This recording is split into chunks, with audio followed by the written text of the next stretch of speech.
Hi, I'm professional fight instructor and historical fencing researcher John Clements, and this is the Agincourt hand-and-a-half sword from the Battlecry line by Windlass.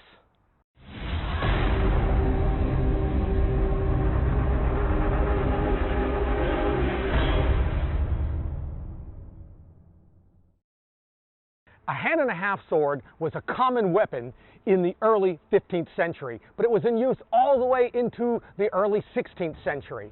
Sometimes a single-hand arming sword is not good enough.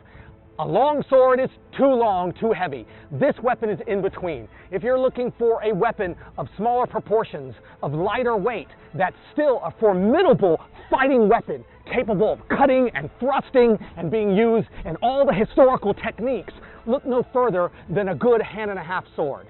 With any type of hand-and-a-half or long sword that tapers, sometimes known as a spadone, this type of blade lacks the mass or width at the center of percussion to deliver powerful cuts. But it's still quite capable of slashing and slicing against lesser armed opponents. The hand-and-a-half sword is usable in one hand for a solid grip, but then the second hand can be added, and if need be, it can even be held in that offhand.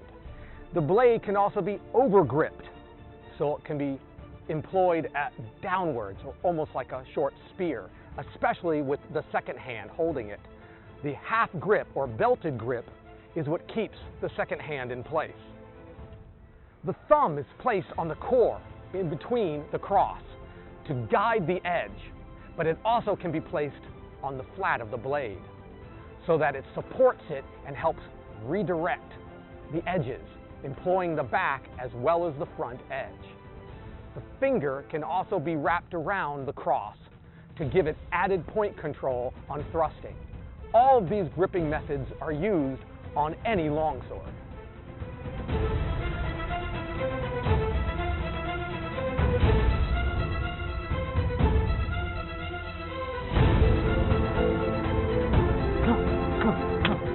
Now this is the same blade that I cut the pumpkin and the pool noodle with, and yet it's still got enough edge and speed to hit against a hardwood pell and hold up with no edge trauma, no loosening of the hilt, no warping of the blade. The Agincourt hand-and-a-half sword from the Windlass Battlecry line. One could easily have seen a blackened blade like this on the fields of the 100 Years' War. If you're looking for a longer, lighter blade of smaller proportions, this is the one. For sword and buckler, for armored combat, this is a fine weapon.